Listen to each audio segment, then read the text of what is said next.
Welcome, Lund loyalists, YouTubers watching on John Lund Unleashed and the Bay Area Sports Collective, those watching on X and Instagram and listening on Apple and Spotify. It's John Lund Unleashed and JohnLundUnleashed.com. Brought to you by 𝐟𝐸𝐵 Cosmetic Surgery and Laser Center. Right now featuring amazing stem cell technology. For all your pain and for the guys, check out the latest in low T and testosterone therapy to make you feel like yourself again. 𝐟𝐸𝐵 Cosmetic Surgery and Laser Center at 𝐟𝐸𝐵Cosmetic.com. Now, all juiced up and ready to go. Here's Johnny.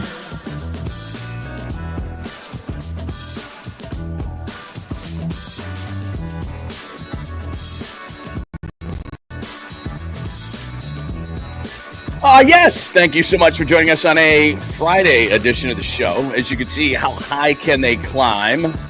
There's Steph Curry. He looked high, actually, in that picture. See a little Doncic in the back. He was terrible last night. There's a little Justin Verlander with a smile, as it is the Giants home opener. So if you're heading to the Giants home opener, let me know where you'll be. Although this will be a little bit different for me. I'm actually working the game today. I'm actually going to be a media member. Oops, wrong side. Maybe a media member today, unlike the A's game. I was trying to drink out of the wrong end.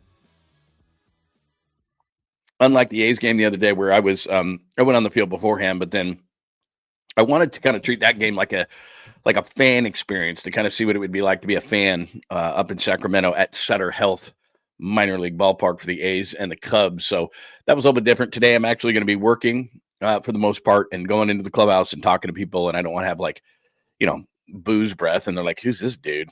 So I will be a professional, if you can imagine that, today. It is episode 106. Thank you so much for joining us. Before we get out to roll call, if you are new, welcome.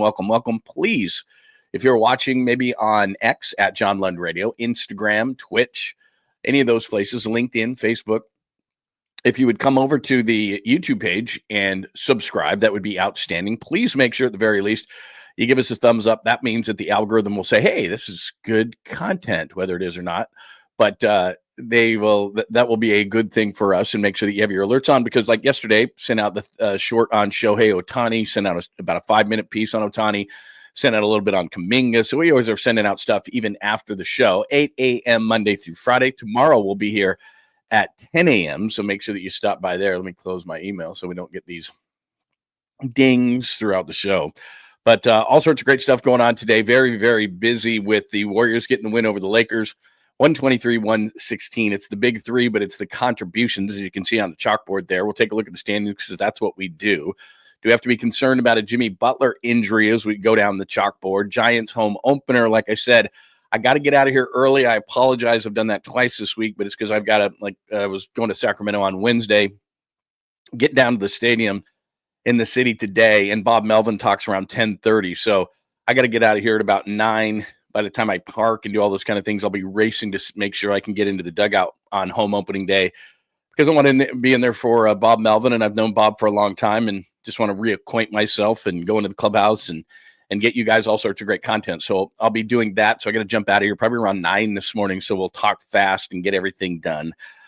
Can they do it at home? That's the thing, is offensively, very good on the road, good pitching, but the bats really came alive on the road. The question always is, when you come back to this ballpark, how effective can you be offensively? So we'll talk about that. The Kittle contract, Trey McBride got a big contract with the Cardinals, and George Kittle's the best tight end in the game, and I don't care how old he is. The AAV, average annual value, on a Trey McBride deal is $19 million. I don't know what the exact actual numbers are and guarantees and all that, but Kittle's got to top that. So honestly, that needed to happen first before George Kittle was going to seriously get into contract negotiations with the 49ers. They need to extend him, because his number jumps on the cap from $12 to $22 million. They're not going to play at that number, although with an AAV of 19, that's probably what they're looking at, but they'd like to extend Kittle. So I think that's going to happen. And now that McBride's deal is out of the way, they definitely have a structure for that. So we should see that hopefully shortly. Why the 49ers purge? We already knew this, but when you see it in black and white, it's like, damn. Everybody's, why are they doing this? Why are they doing this? Why are they doing this? I'll show you a graphic that makes it like they had no choice on this whole thing. So we'll get into those things. Random things happen throughout the show. If you're new around here, I just kind of go off on tangents. I don't mean to. By the way, speaking of tangents, I didn't have a burrito. I meant to. And then my wife and I, after we both got a bunch of work done, it was probably around, 3 o'clock. So we did kind of like late lunch, early dinner, and we did go to a Mexican restaurant, and the burritos did look good, but then it ended up getting taquitos and margaritas. But it was, the concept was the same. Here was the thing that blew my freaking mind, though. I go to this Mexican joint that's by our house. It's very, very good. And I walk in and I go, it's National Burrito Day. And they go, huh? It was like 3:30 in the afternoon. I'm like, it's National Burrito Day. And they didn't know. I'm like, what are you talking about? It was a National Burrito Day yesterday. Like, you got to know that. You got to have specials. You got to, come on, you need a new marketing person, man. What's wrong with you? It's National Burrito Day. And I was thinking about burritos. Also, a chimichanga, which is just a deep fried burrito. But I didn't do that because I can't do that. Look, can you imagine? I'd look like the Goodyear blimp. It'd be unbelievable. Even though back in the day, I could crush chimichangas. I mean, man, deep fried burrito. Yes, please. And then they put the enchilada sauce over the top, then the cheese. That's why I tell my son this. He's 21. Like, dude, eat while you can. Like, your metabolism is like a bird. Just he's got super fast metabolism. He's incredibly skinny. And I'm like, go eat everything.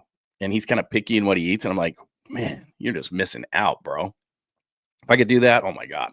So anyway, ton of stuff to get to. Some good videos. LeBron, Jimmy Butler, got to be concerned about his injury. If you missed the thing I played about John Paul Morosi yesterday, I want to play that and we'll get into some Giants too. Your questions, comments, thoughts. And again, please make sure you're following along at John Lund Unleashed on YouTube and on the Bay Area Sports Collective. Because if you'd have known, for example, yesterday, and Tommy came out a little bit earlier. I thought Tom was going to be on 11 yesterday, but he had Kevin Franzen on. And just because the interview was yesterday does not mean it does not carry to today. So they had a lot of great conversations about baseball and the Giants and everything like that. And you can check that on Tolbert's channel, and that's on the Bay Area Sports Collective. So there you go. All right, Hurleyberg, good morning to you. Baba Booey, it's very nice to see you, my friend. Fiend, hello, Fiend. Very nice to see you. Hello, Jake. Good morning, Vernon. Ernesto Ron is here today. Good to see you, my friend Skills. Hello, Skills. It is awesome to see you. Hi, Chris. Christopher is here today. Happy Gilmore. Very nice. I think I've seen you in the room before, but just wanted to say hello. Oh, great. I'm back to leaving the show when I pop something up there. That's nice. Hello, Papa J. Todd K. That's very nice. I did that on purpose, Dr. Seuss. Who else is in the room today? Very cool, man. John Holmes. Good morning, John Holmes. East Coast Red and Gold podcast. Make sure if you're a Niners fan, you hit up East Coast Red and Gold podcast. Good friends of mine, been on the show before. They know what they're talking about with the Niners, but they're just a lot of fun. So make sure you give them a follow as well. Very, very cool. I dig it that they're, there they are on the East Coast, big time Niner fans. What else? Mark, good morning to you, Mark. It's very cool to see you. Happy Friday. Hi, Jazz fan. Very cool to see everybody. Thank you, as I always say, for making the time for our show today. And like I said, we'll crank this out in about an hour because I got to jump. I got to get to, plus I got to look nice. I got to shave, I got to shower, got to do all those kind of things. I was going to do it before the show. Yeah, didn't work out. Did brush my teeth, did not take a shower. But anyway, all right, let's get to things. Big win last night. Let me pop this up on the screen, and I want to get your thoughts if this changes your opinion of anything whatsoever. I told you, of course, as I always do, and I tell you, bet against me, bet against me, bet against me. I said, oh, this is going to be a loss tonight, but it wouldn't have mattered. I said, they're still going to get up there, I think, in the 4-hole. But we know, and this is kind of a precursor to the playoffs.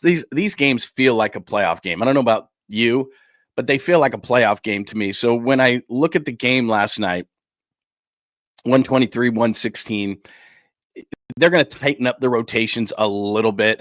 Like how much is, depending on the series, how much is Looney going to play? Are they going to trust Quentin Post in the postseason? Buddy Hield is going to have a quick pull, as he did last night, 12 minutes and 36 seconds. I don't know that he's going to play very much. If he's kind of like Mo Buckets was a few years ago. Like if you've got it going on, we'll sense it early and you might get a few more minutes. But if you don't, we don't have time to wait. So they are starting to kind of do a bit of a playoff rotation. As you can see there, Buddy Hield was only 12 and a half minutes. Guy Santos, who I don't expect to see very much, if at all, in the playoffs, was at 10 and a half. I think he'll actually get less.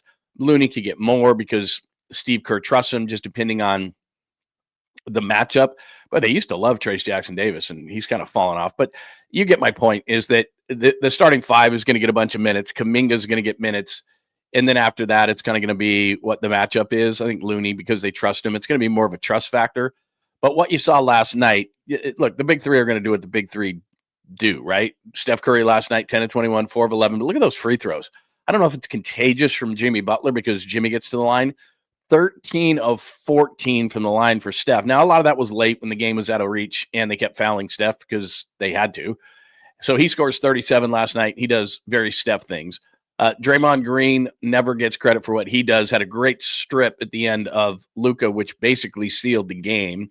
So his numbers don't always tell the story on what he did. Not the greatest. Jimmy Butler night. I mean, 2 free throws for Jimmy, 36 minutes. That's not normal. But those 2 free throws came, late where it was like, makes a play. And there was actually a comment, I think, from Reggie Miller last night. Harlan and Miller had the call on TNT. Wasn't that nice? And about, how Jimmy, as we talk about all the time, how Jimmy can kind of settle the offense down with his inside. So they really have a nice thing. And then, Moses Moody, 13 points, just very steady in what he does. But the thing really that stood out beyond that, because I expect Butler and Draymond and Curry to carry this team in the playoffs, but the Warriors are going to be extremely tough to beat. Now, I don't expect Podziemski to go 10 of 17, 8 of 10 for 28 points, 8 boards, 6 assists. I mean, if he does that, they could be a title contender. He's not going to do that night in and night out. But he's obviously playing his best basketball at this point of the season. In the last few games, he's 2 of the last 5 games, I think he set a 3-point mark for himself. Career high last night of 8, going 8 of 10. Now, he's not going to do that every night. He's not going to score 28. He scored 22 of those 28 in the first half. He was absolutely on fire. But let's say that Brandon Podziemski, because they're going to put so much emphasis on Curry and Butler offensively, guys like Moody and Podziemski, and when Kuminga's on the floor, they're going to be extremely valuable because Podziemski's going to have those shots. It's not like they're going to adjust their game plan. All right, guys, Podziemski's hot. Let's bring somebody over on him. They can't do that because Curry's in the backcourt. They can't do that because of Butler. They can't, so guys like Moody and Podziemski in the starting lineup, they're going to get open shots. Moody loves that corner 3. He's going to get that shot. Can you knock it down? I mean, going 3 of 6 last night, you go 50% from 3. I mean, look at those two combined. 11 of 16 on some quick math from 3. They're not going to do that every night. I understand that. But if they're a threat, it's like, damn, because they're not leaving Jimmy and they're sure as hell not leaving Steph. They're going to pick Steph up in the playoffs at half court. That's just how it's going to be. And they're going to do what they always do with Steph in the playoffs. Physical him, bump him. That's just going to be the way it's going to go. And I got news for you, Bob Fitzgerald. They're not going to call as many fouls in the playoffs. They just don't. So keep your voice in check. Don't whine. Don't cry. Don't make my dogs howl in the house. I didn't call a foul. Like, it's the playoffs. Stop it. So that's just the way it's going to be. And other guys are going to have to step up in that stead and make plays. And last night was like a playoff game. And so Jonathan Kuminga, 7 of 12, he can do that. 18 points. It's not even only the points for him. It's dude, you're getting some boards. You go 9 boards last night, 4 assists. I stand by what I said. I still wouldn't give him a max contract, but that's a nice stat line for a guy who played 25 minutes, who is, to me, as you look at this lineup, he's going to be the first guy off the bench. Hugely important. You're going to be the Andre Iguodala. You're going to have to sit back and say, okay, is there a guy I have to defend? And I give him a ton of credit because one of the things I thought when he came back, I thought, is his agent going to get in his ear and say, you got to be a starter, you got to dominate, you got to score, you got to do this? Steve Kerr said last night after the game, they had a specific role for Kuminga, and he filled it perfectly. That's what's going to get you paid, son. Bottom line is, that's what's going to get you paid, whether it's by the Warriors or somebody else. The fact that you're fitting into a team atmosphere, and last night you had opportunities and you took advantage of them offensively. But the thing that is really going to get him paid is, can you be that all-around player? They're going to ask you in the playoffs to take on some serious defensive opportunities, and it gets around the league. Like, okay, you scored 18, 20, whatever. That's sexy, and that'll get you some contracts. But people around the league they question his maturity, his coachability, his ability to fit into a team concept. And if he can do these kind of things in the playoffs and they can go far, Kuminga's getting paid by somebody. It might not be the Warriors. It might be the Warriors. It just depends on how early they get an exit. If they go deep, maybe he stays around and they do pay him. If somehow they get knocked out in the first round and the Lakers are still a tough matchup, and we'll get into that in just a second. We'll look at the standings. But he played really well last night. So, yeah, we always expected out of Steph Curry. We expected out of Jimmy Butler, was just okay. We expected out of Draymond Green, who made that big defensive play at the end of the game. But it's guys like Podziemski and Kuminga and Moody who really are going to determine just how deep the Warriors can go. And last night, especially in Kuminga and Podziemski's case, they were outstanding. So that's what it looked like last night. Give me your thoughts on what you saw last night. Now, you know what we're going to do next, because this is what we have to do. Let's look at the standings. And yesterday I went through all the schedules, everybody, and I told you what everything was going to look like at the end. I'm 0 for 1 in predicting Warriors games. So 4-5 matchup right there, tightened up, as you can see right in the middle. Lakers at 46-30, Warriors at 45-31. And I'll take a look at the schedule in just a second. Nuggets. Now remember, Lakers have the tiebreaker over the Warriors. Nuggets, obviously, who haven't lost to the Warriors, have the tiebreaker over the Warriors. Warriors have the tiebreaker over the Timberwolves, who are just still one game back in the loss column. We start going, man, this is great. They're really moving up. Yeah, still one back. Timberwolves win last night. Clippers, 44-32, but one back in the loss column. So those teams are right on the Warriors. If they slip, and the next couple of games are kind of tough, and we'll get into that in a second. But you're away from the Nuggets, which is nice. And you could catch the Lakers and be the 4 and host that series against the Lakers.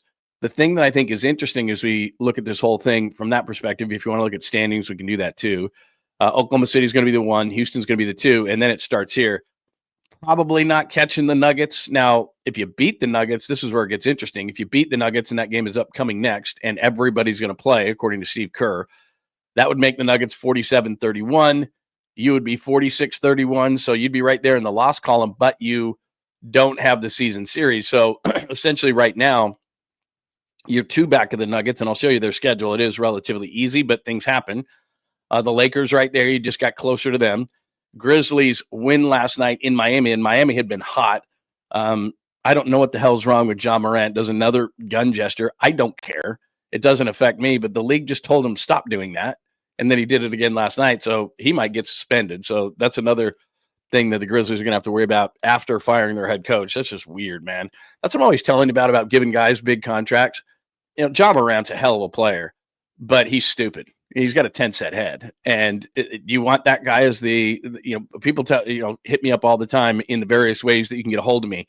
And I talk about, Steph Curry as the CEO. And giving the money to Brock Purdy because you're not going to have to worry about a Brock Purdy. That's big to an organization. And if you're Memphis and you have a bonehead as the face of your franchise, then that's a problem. And he can be a tremendous basketball player. But I can tell you this, Memphis isn't going anywhere with this guy as the face of the franchise and the supposed leader of the franchise. Guy's just too dumb. I mean, all you have to do is not do gun gestures. Just don't do those. The league doesn't want you specifically to do it. Nobody's picking on you. He's doing that whole thing about that. Nobody's picking on you. You've done that. You've had issues with it off the court a couple of times. They don't want you to do it. They asked you not to do it. All you got to do is not do it. And he's just immature. And he's like, I don't care. It's all right. You're the face of the franchise, but whatever. So believe me, I'm not worried about Memphis. I'm just saying it matters who you give the money to. That's all I'm saying. Minnesota gets a win, so they stay on your butt. Like I said, the Clippers are right there. Mavericks look like they're going to be the 9. They get Anthony Davis, who gets the game winner against Atlanta last night. And there's the Kings. Possible for the Suns. I doubt it. They just look really bad right now. But again, I don't want to get in that 7, 8, 9 because you got Anthony Davis, who's a big pain in the butt. The Clippers have enough talent to beat you. Minnesota's not bad. So just stay where you are. As excited as we get for this whole thing, these two teams, 32. Memphis, 32. But you have the tiebreaker on Memphis, tiebreaker on Minnesota. Do not have the tiebreaker on the Clippers, and don't have the tiebreaker on the Lakers or the Nuggets. So that's how things are. Don't mean to get overly complicated on that thing, but that's how everything is. So let me look at this really, really quickly. I'm not going to overdo this because I've already screwed this up. So this was from yesterday, obviously. Lakers, you get that win. The Nuggets I put as an L, but that's a big game. And I think that's why Steve is playing everybody, because not only could you potentially get up to that point, you could get up to 3, you're 2 back of them. But I think Houston at home, Phoenix is really on the ropes. San Antonio and Portland are out of this whole thing. I didn't mention the Clippers, but if it comes down to it and they're playing for something, that's why I didn't put a win or a loss there. I'm not sure what they're going to be playing for at that particular point and who's going to be resting and who's not. But then the Lakers the rest of the way. So now you've pulled within a game, but they have the season series 3-1. So they've got the Oklahoma City stuff. That'll be interesting because Oklahoma City's got it wrapped up, except for they want the best overall record in the NBA. So they'll probably play all their guys. Will they lose both those games? Maybe they'll get one of those games. Dallas, I think they win that. That's a rematch. That's Luka going back to Dallas. I can't imagine on April 9th that Luka loses that game. I think he'll score 60 and shove it in Dallas's face. I don't think there's any way. Houston, Portland. So it's a fairly tough schedule. They could catch the Lakers. Clippers, as I said, 1 game back. That's where they are. Like I said, I didn't fill in that last one. Those weird back-to-back games. That's going on. Minnesota. To me, it's more about Denver. Can you catch Denver? Well, you look at right there. Now, if you beat them and you pull within a game, but then Indiana, Sacramento, Memphis, at Houston, I guess they could lose. But remember, that's that last game of the season. So who's playing for what at that point? Would Houston sit a bunch of guys? Because Houston's going to be the 2. They can't catch Oklahoma City for the 1, and they're not going to drop into the 3. So Houston in the last game of the season, are they going to play anybody? Because if Denver needs that game and Houston does not, Houston could just sit everybody. So that's kind of what the schedule looks like right there. Bottom line to the whole thing is, I said this yesterday. I said this was going to be the final standings. Well, I already missed the Lakers-Warriors game. So I look at the Nuggets there. It's really tight, though. I think the Nuggets have the easier schedule. So I think the Nuggets will hang on for 3. Warriors, I'm saying, are going to be the 4. Lakers, I had a 48-34. But again, I'm off on a game there. That'd be pretty cool if the Warriors could win 50 this year, given all the things that's gone around this team. But the one thing is, and I'm going to play this for you because this is from LeBron James. Other teams are noticing, like with Jimmy Butler now, the teams are just looking at the Warriors completely different. Here's LeBron James after the game, and LeBron was great last night. What did he get, like 33? Steph had 37. But here's LeBron on the difference that Jimmy Butler makes. Because remember, they had beaten the Warriors. They were up 3-0 in the season series. And so here's LeBron talking about the difference Jimmy Butler makes. Been a part of them making big acquisitions to change their dynamic of their team before. I've had to go against them when they added Kevin Durant. So, I mean, Jimmy Butler is great. You know, he adds a toughness to him. He adds a championship DNA type of guy. But it's always the same. They always figure it out. They always add somebody that makes. I got to pop this up one more time really quick. Hang on a sec. Let me add this back. Been a part of them making big acquisitions. Hang on. Those overalls? Purple overalls? That's a look. And I shouldn't say anything about looks. I am not a fashionista. I'm not trying to say that I am. But that was a look. Purple overalls, and I'm sure they were thousands and thousands of dollars. Lots of my friends when I was growing up, there was an overall stage when I was growing up where people were wearing overalls, and sometimes they'd have them like up, sometimes they'd have like one thing down. Never bought overalls. I was looking at overalls going because I have family that are cow farmers, milk, whatever, dairy farmers. I should say dairy farmers in Wisconsin, and they would wear big overalls and stuff. And one time I went out there, and they're like, "You got to wear the overalls," and I was milking cows. I'm like, I hate overalls. Anyway, purple overalls. That's the look. And I'm sure they're very expensive and they're in right now. Very fashion forward is LeBron, but I didn't know overalls are in right now. Apparently they are. All right. So speaking of Jimmy Butler, this is the one concern that you might have from last night. Jimmy Butler banged up a little bit. Here's what Jimmy said after the game. It nicked up a little bit. I hope that I'm going to be all right, though. So we'll see tomorrow. Did you get any tests done? No. Not yet. I think we all was really focused on getting this one. Yeah. So I tried to keep the main thing, and that's focus on winning this one. Do you think you'll need an MRI or X-ray or anything like that? Maybe, probably. I hope not. But like I said, we'll see how I feel in the morning. What was the key in fighting through it? What was the key in fighting through it? Knowing why you do what you do. That's to win, to go out there and compete with my guys. You see Steph banged up, and he's going out there. Yeah, that's not great because as we talked about with Jimmy Butler, he's been the difference with the Warriors. If there's no Jimmy Butler, this team is fighting for the play-in game. If there is no Jimmy Butler, I've said this many times, I think that Steph Curry does not want to be in a mediocre basketball team. He made that point abundantly clear during the season, and I think he would ask for a trade in this offseason, and this would have been the most turbulent, crazy offseason that the Warriors had ever seen, just because if Steph's gone, then Draymond's gone. You might as well just blow the whole thing sky high, and without Jimmy Butler, I think that would have happened. Conversely, now they are a championship contending team.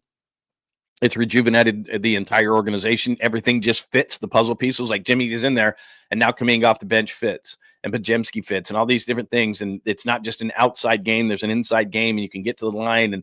And he just brings an energy, a championship, as you heard what LeBron James in his purple overall said there. It's just that there's a whole dynamic that changes with Jimmy Butler. So if this is an injury of any kind of consequence, they're back to that team that was the 10th place playing team.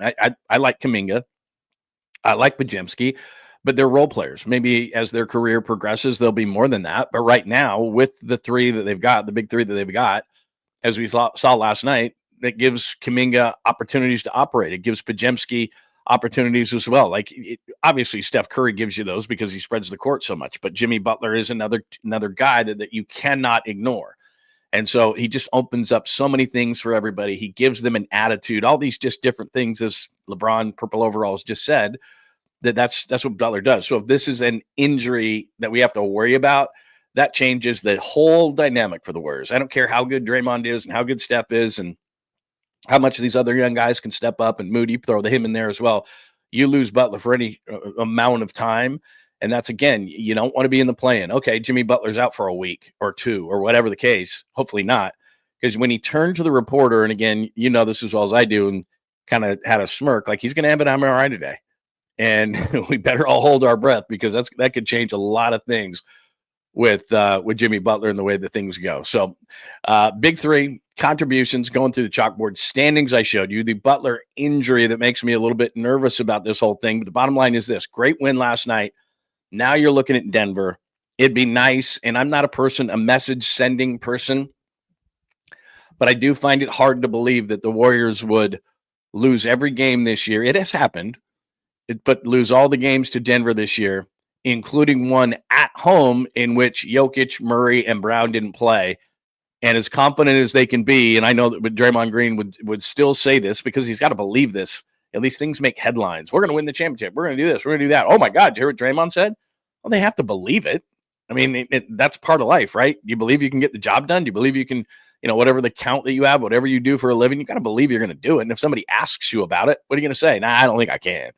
This Johnson account is massive. I think I'm probably going to bomb the whole thing. It's going to suck. My presentation is going to be terrible. Like, you can't think that. You can't say that. They're going to say confident things. So they're going to walk into a Denver series, even if they lose, and get swept in the season series, including that game at Oracle in which they Chase Center, in which it was just like, oh, my God. So they're going to say that, but I doubt it. They can't have a whole lot of confidence. Denver has smoked them for a long time. I'd like to stay away from them, but it seems like I said, it's kind of this magnet, even though right now it's Lakers and Warriors 4-5, and Lakers have the 4, but I'm not overly confident in the Lakers. And Luka said after the game, yeah, I was terrible, this and that. He's still getting his feet under him as a Laker. And I still think long-term, even though they've had nights where both those guys are really good, two ball-dominant players in which they're used to playing a certain way, to me, just isn't going to work long-term. Now, maybe it's next year. I don't know. Luka's obviously not getting traded. They got Luka so that Luka can be the face of the Lakers for the next 10 years. LeBron's not done by any stretch of the imagination. But if they were to somehow, let's say they match up with the Warriors in the first round in a 4-5 and the Warriors beat them, especially they would beat them like 4-1 or sweep them or something like that. I wouldn't be surprised if they took offers for LeBron. They just don't seem to fit exactly. Two ball-dominant guys. It's different when Durant came to the Warriors because everybody, there's only one ball. There's only one ball. Yeah, they moved the ball. And there was that. Yeah, I know this for a fact. I don't remember which year it was. Klay, Steph, and Kevin Durant averaged like 17 shots a game. And they weren't counting the shots, and they didn't care. That's just kind of how it played out. They weren't ball-dominant players.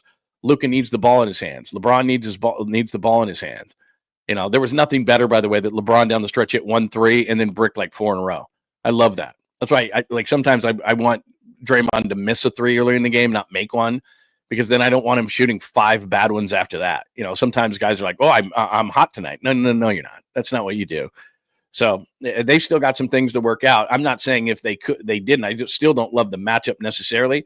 But I'll tell you this, just in terms of the Lakers long-term are going to be better with Luka. The Lakers, as far as the Warriors matchup is concerned, were tougher with Anthony Davis just because they didn't have an answer. Like, Jimmy Butler doesn't help against Anthony Davis. He just inside, he was just too dominant. You could put Looney in there, and you could post, there's no way he could defend him. You could do whatever you wanted. Anthony Davis was going to, if he was motivated that certain night, was going to score 38, grab 15, and kick your ass. And you were just like, there's nothing we can do. Luka's really good, but you got a ton of perimeter defenders that you can throw at him with Kuminga and Butler and go on down the line. You can throw Moody. There's different guys that you can put on Luka Doncic to give him different kind of looks. And with Anthony Davis, you just had no answer. So I think they're better long-term with Luka. They have a face of the franchise for the next 10 years. But in terms of a matchup of the Warriors, remember the first 3 matchups were against Anthony Davis's Lakers. And he's just a really difficult matchup. So that's why I don't want to see the Mavericks. I don't want to see them drop down there and potentially have to play the Mavericks. Not because I think the Mavericks are very good. It's just there's Anthony Davis again. Damn. And he's going to drop, on that team, probably drop 40. See that play that he made against Atlanta to win that game? Guy can play.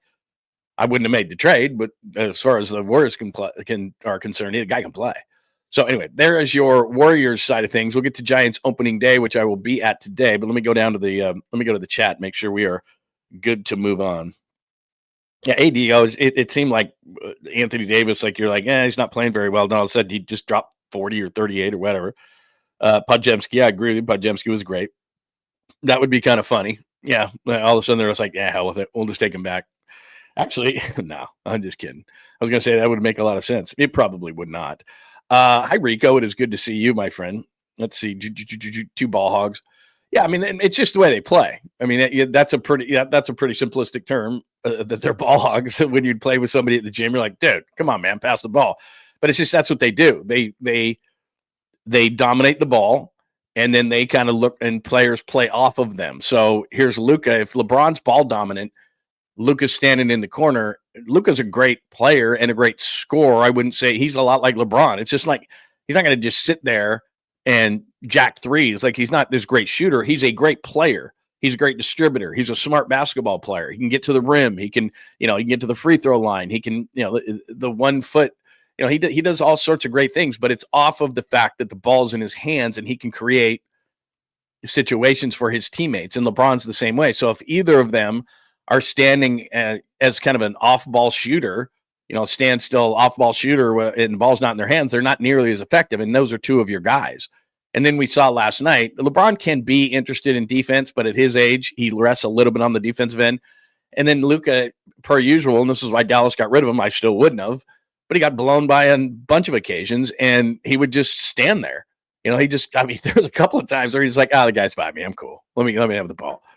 So, like I said, I think the Lakers can be a problem game to game, but you watched last night, and no Anthony Davis was a massive difference because they just don't have an answer. They just do not have an answer. Yeah, I will absolutely hit you up today. Let me know. Let me know where you're going to be at today because I got I'm going to have the big old backpack with a bunch of actual working stuff in it. So I got to work today, pretty much. Yeah, it's kind of a pain in the butt, but I can sneak away. But like I said, I can't have booze breath when I go into the clubhouse. How's it going? And they're like, oh, God, what are you doing? What did you do? Suck down a couple of beers in the distillery? What is wrong with you? Get out of here. You're not a professional. So anyway, all right, that's what's going on as far as the Warriors are concerned. I got about a half hour left before I got to jump out of here. Let's go to opening day for the Giants. Now, let me play this a couple of days ago, and I did play this for you yesterday, but I want to work off this today. So let me real quick play this John Morosi for you just really, really quickly because he's high on the Giants. Yesterday really caught my attention, Lauren.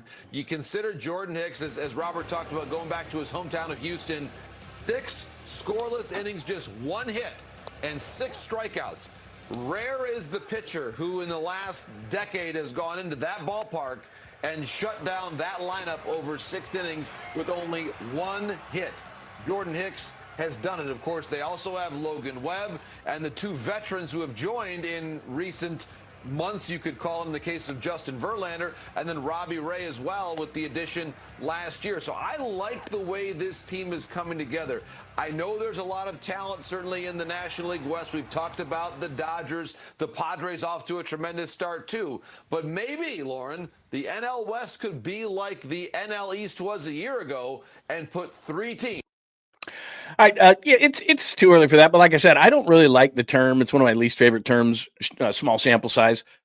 We have what we have to go on, and today's a big game, not only because it's the home opener and it creates buzz in the park and all those kind of things, and we're putting up graphics like this that are like, whoa, when they get up to these starts, look what they do. I mean, they won the World Series. They lost the World Series.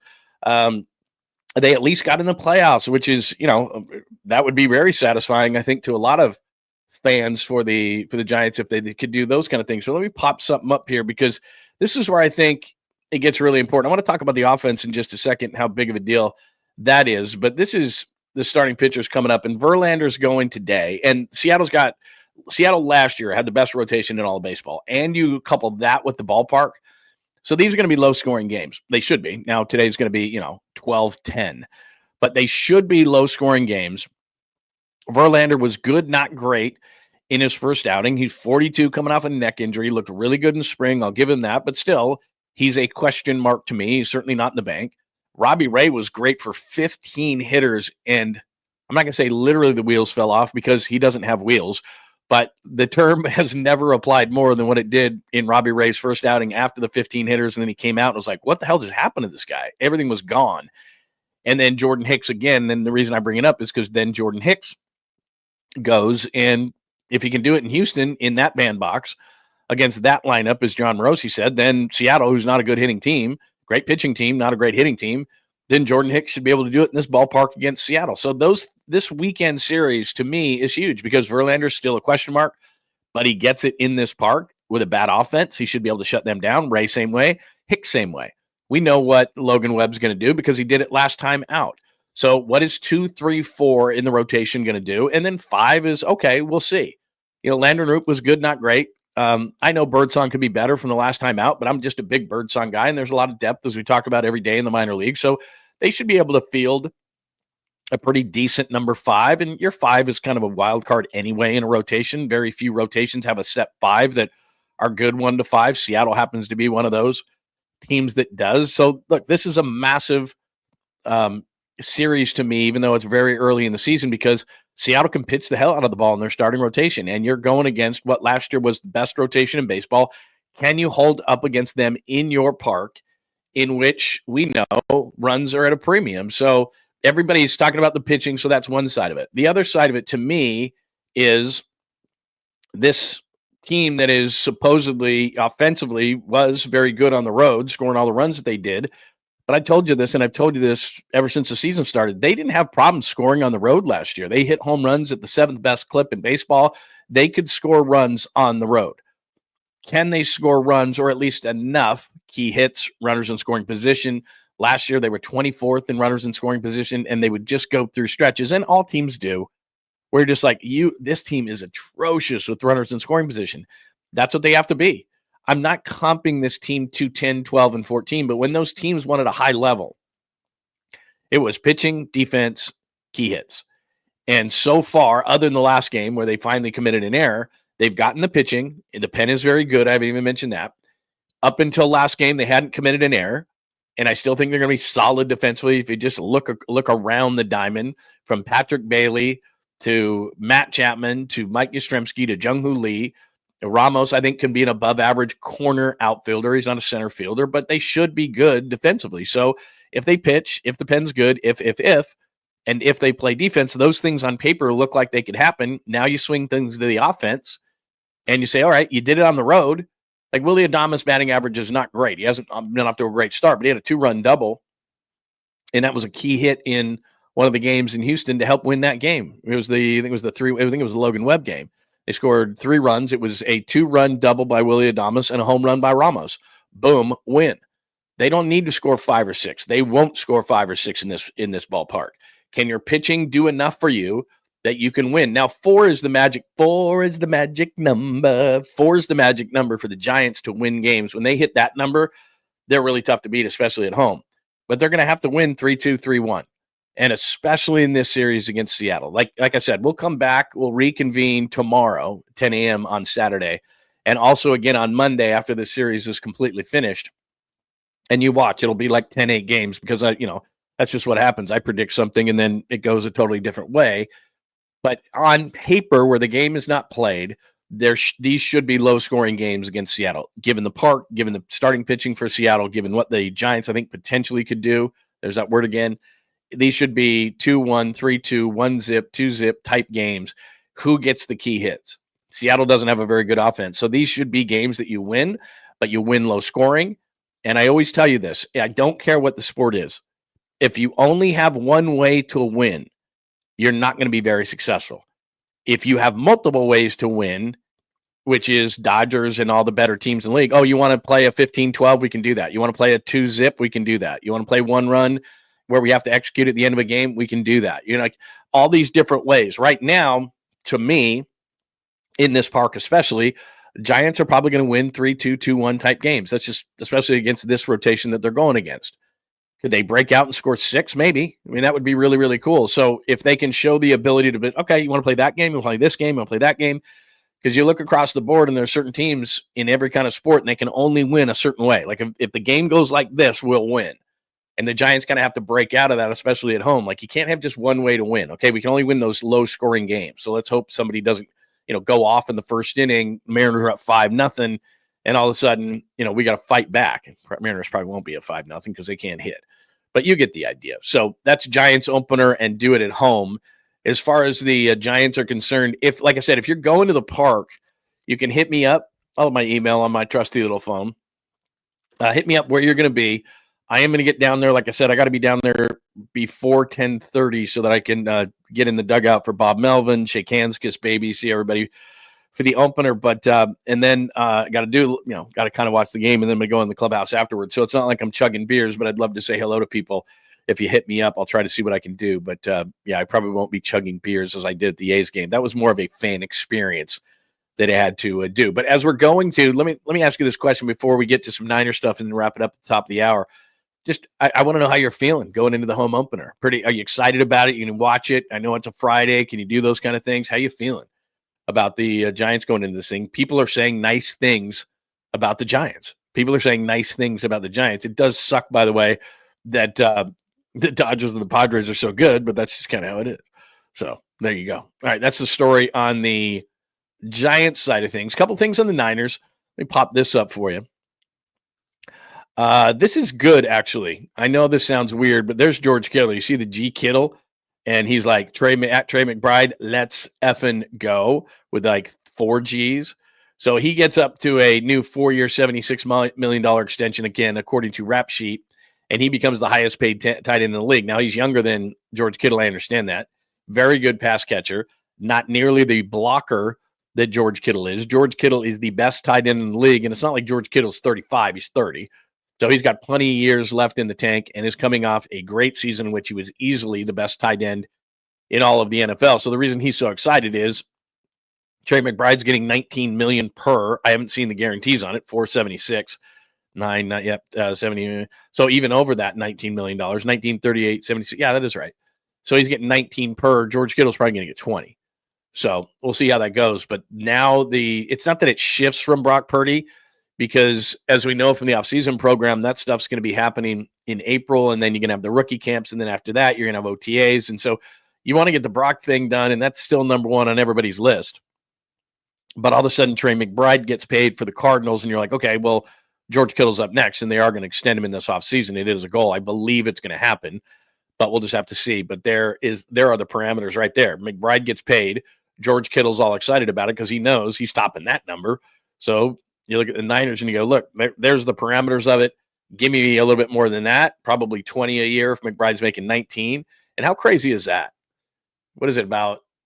Didn't Gruden say after they paid Derek Carr that you couldn't have 220 million guys, only your quarterback could be making $20 million? And now tight ends who were so vastly underpaid for so many years are close to $20 million per on an AAV, which, again, like there's a lot of funny money in there. I get it, but still the number has gone up, and you can thank guys like George Kittle and Travis Kelce and all those kind of things. But the tight end position's getting its due, even though it's still underpaid by certain standards. It's not the wide receiver position, but he's going to get $20 million per. So that's that. Let me pop this up there for you. So we've talked so much about why the 49ers needed to purge, right? And why have they purged, and guys, Jed getting cheap and all this kind of stuff. And I've told you this time and time again, the reason why they had to purge is because thank goodness for Brock Purdy, he saved that Trey Lance thing. No, he didn't.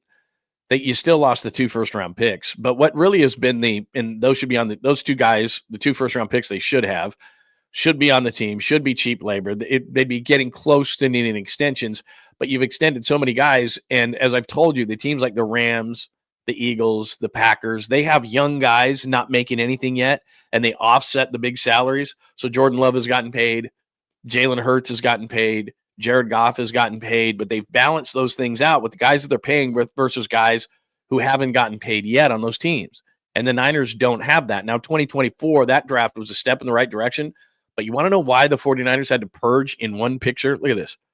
Look how bad the drafts were in 2022 and 2023. That's why these guys, a lot of these guys are later picks. I understand that. But Drake Jackson, second-round pick, gave them nothing. Ty Davis-Price, third-round pick, nothing. Danny Gray, third-round pick, nothing.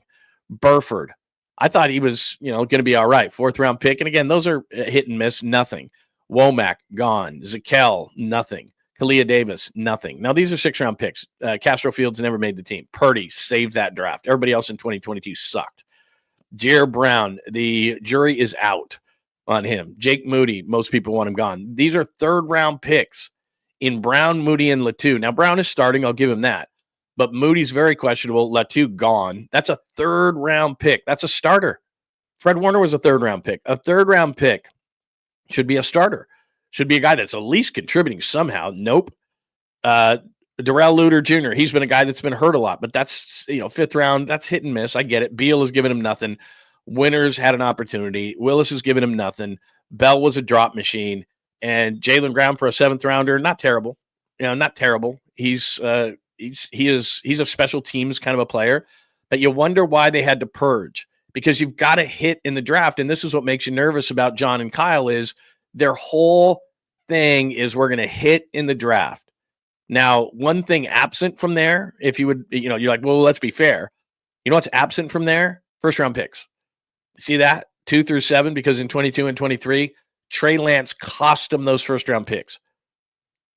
So no first-round picks. So basically you missed on Trey. So you missed on both first-round picks, missed on a second-round pick in Jackson, third-round pick in Price, third-round pick in Gray, fourth-round pick in Burford. I'm not going to really get on, fifth, sixth, seventh round picks. I mean, Purdy has done a nice job.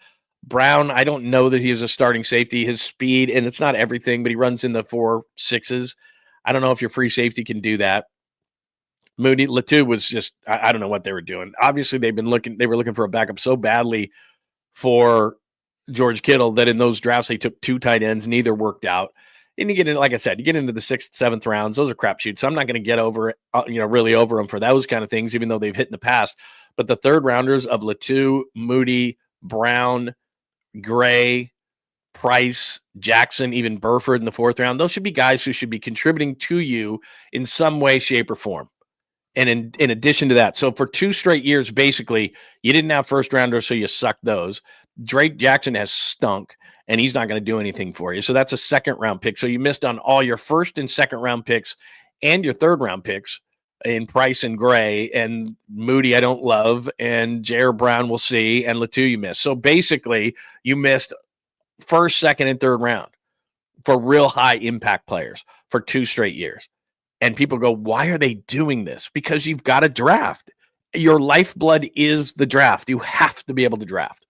And if you have drafts for 2 consecutive years that look like that, and you make the mistake of Trey Lance, which not enough people talk about, the downfall of the 49ers. And, I looked this morning and people are sending me this. The Niners are still favored in Vegas to still win the division. I don't doubt that because they still have a bunch of talent and they're playing a last place schedule. But you wonder how you fall from the top ranks to now going, are you good? Can you play with the Packers and the Lions and the Eagles and the Rams and the top teams in the NFC? I don't know. Because when you bomb the draft for 2 straight years, and let's put Purdy in there. Absolutely. That's massive that you got Purdy. But outside of that, you basically bomb the draft for 2 straight years. You can't compete. There's got to be something drastic that you have to do. And the thing drastically that they had to do was say, we got to start purging some guys because we don't have the cheap guys making it up. We don't have any balance on this roster. It's really high paid guys. And then it's got to be guys making nothing. Because the guys that were supposed to contribute, the first-round picks that are supposed to be cheap right now don't exist. The second-round picks that were supposed to be cheap and be starters don't exist. The only third-round pick right there that's a starter that you saw was Jair Brown, and he's And I got a kicker that we're going to have to bring in a veteran for, so that was a bomb of a pick. I don't like taking kickers. Like I said, it takes them a year or 2. You can find them everywhere. The Bates guy they got out of another league. Brandon Aubrey, the guy from Dallas who can kick it, just unbelievably well. They found him in the middle of nowhere. Like, kickers can be found. You need them. I'm not saying that you don't, but I think that if in this competition, I've said this before, that they being a veteran and Kyle Shanahan's going to make the final choice on this. I know he has a special teams guy who may recommend it to him, but the way that I've said this before, the way that Kyle's going to plan a game is I'd rather have less of a leg but no accuracy wise that this person's going to make that kick, the Robbie Gould thing, in 53 and in. So if they got the ball to the 35, Kyle Shanahan knew with a pretty, high percentage that he was going to get a field goal out of that. With Jake Moody, he might hit a 58, he might shank a 42. That ain't how it works. We talk about that all the time. I need to know what you are. Are you in the bank? Are you a what if? Jake Moody's a massive what if, and Kyle hates that. So if this competition is close, the front office is going to go, oh, man, we used the third-round pick. We got to keep him.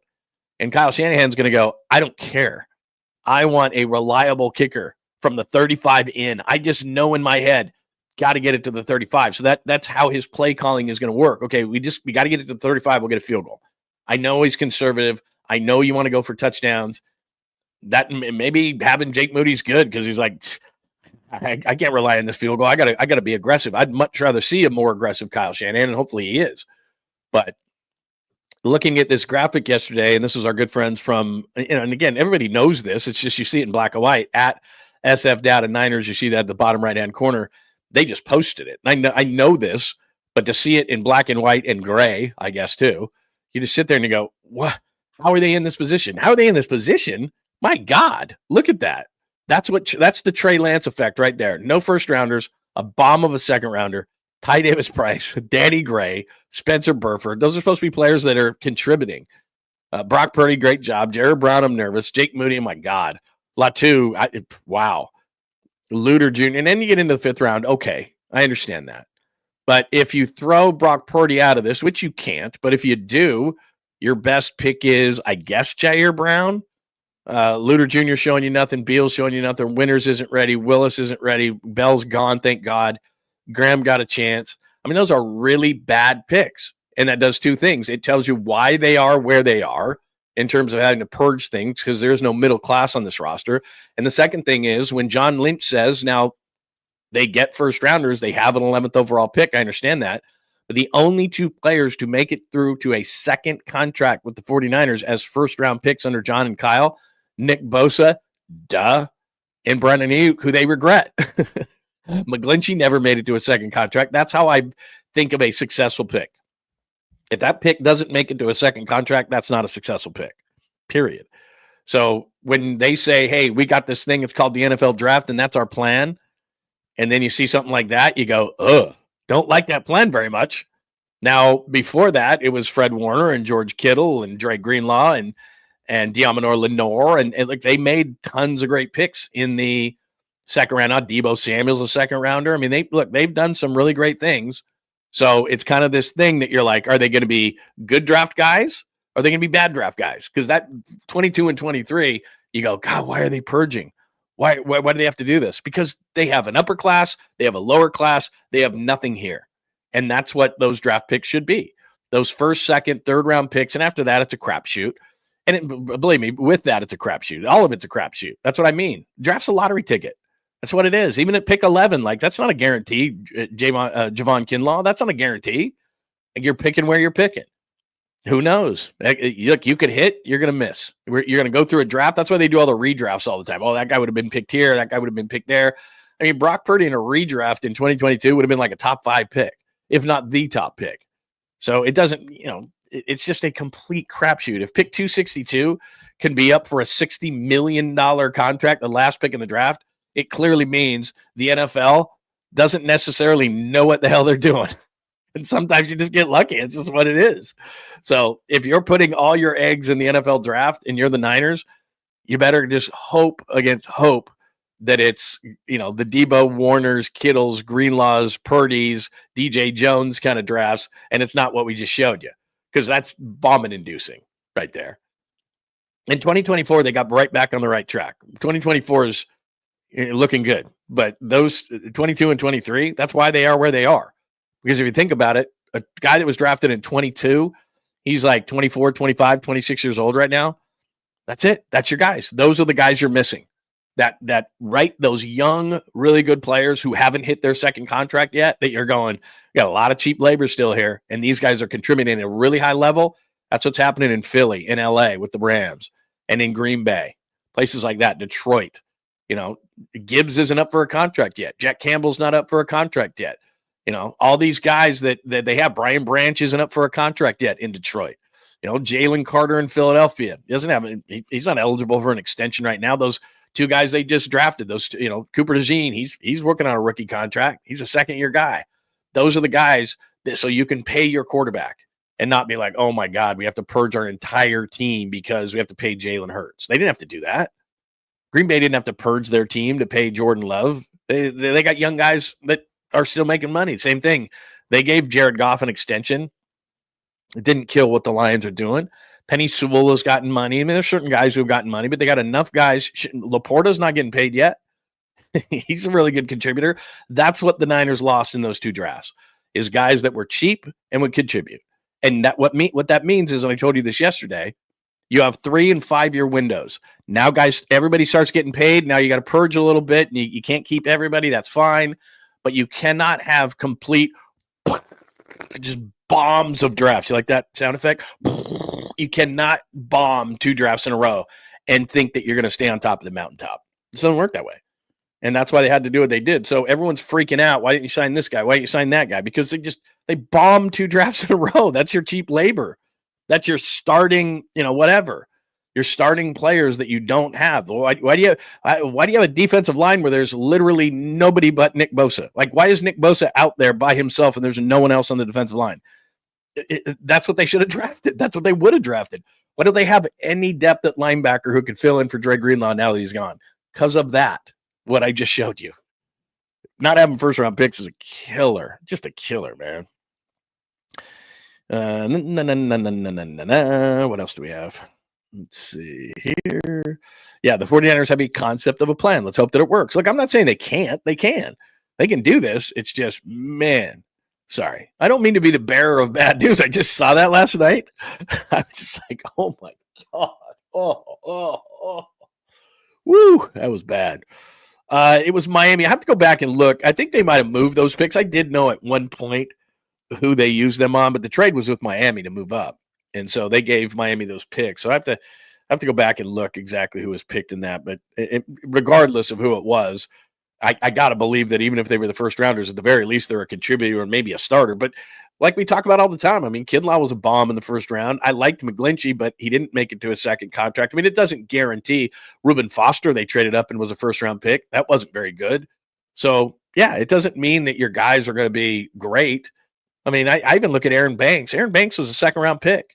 And I did this earlier, and I don't want to contribute more. There was like 4, 5, 6 guys drafted around Aaron Banks that would have been like, oh, I wish they had that guy.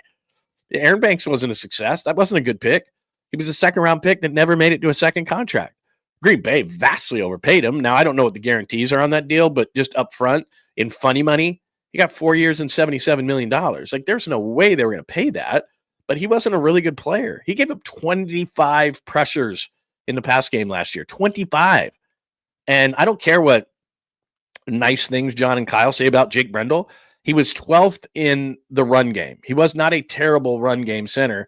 He gave up far too much pressure in the middle. So you combine him and Aaron Banks in the middle with a quarterback barely over 6 foot, and you wonder why Brock Purdy struggled sometimes last year, because he was throwing blind.